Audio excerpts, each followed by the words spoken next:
In today's tutorial, I'm going to show you guys how to change the font size in Gmail. So when you want to change your default font size when you're typing up email addresses, in today's tutorial, I'm going to show you guys how to make that adjustment. And without further ado, let's go ahead and jump right into it. And all you have to do is select the gear icon at the top right corner that says settings when you hover over it. Go ahead and left click on that. And then underneath quick settings, you want to select see all settings. Now on the right side, you want to scroll down.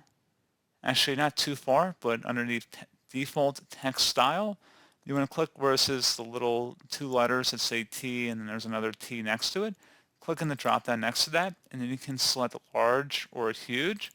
And then once you've made your selection, you will need to scroll down to the bottom of this page, select Save Changes.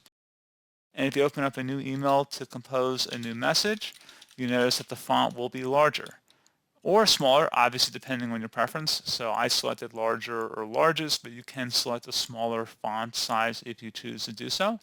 So pretty straightforward process, guys. Do hope I was able to help you out, and I do look forward to catching you all in the next tutorial. Goodbye.